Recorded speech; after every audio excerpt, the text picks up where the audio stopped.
Bitcoin mining. ये word सुन के आपके मन में कुछ ऐसा आया होगा जैसे कि गोल्ड माइन, कोल माइन। तो मैं आपको साफ साफ बता दूं कि यहाँ बिटकॉइन माइनिंग में ऐसा कुछ नहीं होता। बट यहाँ तो माइनिंग का मतलब कुछ और ही है।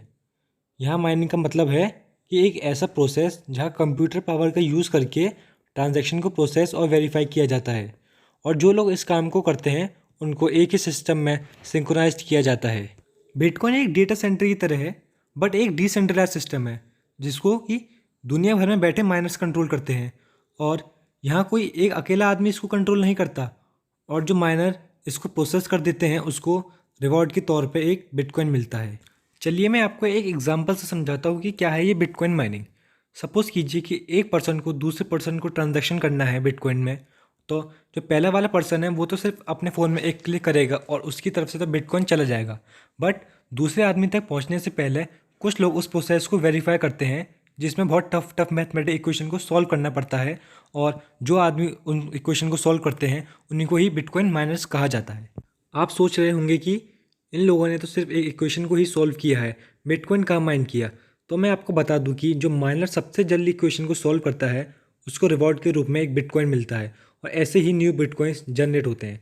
अब आप समझ गए होंगे कि क्यों इन माइनर्स को बिटकॉइन माइनर कहते हैं। बिटकॉइन माइनिंग सिर्फ न्यू बिटकॉइन बनाने के लिए ही नहीं, बल्कि दूसरे काम जैसे बिटकॉइन को एक वॉलेट से दूसरे वॉलेट में ट्रांसफ़र करने के लिए भी यूज़ किया जाता है। इसलिए लास्ट बिटकॉइन के माइन होने के बाद भी बिटकॉइन माइनिंग वाली जो प्रोसेस है वो चलती ही रहती है। बिटकॉइन माइनिंग के लिए एक स्पेशलाइज्ड हार्डवेयर और एक बिटकॉइन माइनिंग सॉफ्टवेयर की ज़रूरत होती है। माइनिंग सॉफ्टवेयर से बिटकॉइन के ट्रांजैक्शन को प्रोसेस और कंफर्म किया जाता है। एक नई ट्रांजैक्शन को कंफर्म करने के लिए उन्हें एक ब्लॉक में शामिल करना पड़ता है, और साथ ही एक मैथमेटिकल प्रूफ ऑफ वर्क भी देना पड़ता है। और इस तरह के प्रूफ को जनरेट करना बहुत डिफ़िकल्ट है, क्योंकि इसे जनरेट करने का एक ही तरीका है जिसमें आपके सिस्टम को बिलियंस ऑफ कैलकुलेशन पर सेकंड लग जाती हैं उस ट्रांजैक्शन को कंफर्म करने में। दुनिया में दिन ब दिन जो बिटकॉइन माइनर्स हैं उनकी संख्या बढ़ती ही जा रही है। इसीलिए जो ये बिटकॉइन माइनिंग है एक कॉम्पिटिटिव बिजनेस बन गया है, जहाँ किसी एक माइनर के हाथ में इसका कंट्रोल नहीं है। अब आप समझ गए होंगे कि जो ये बिटकॉइन माइनिंग है दोनों काम करती है।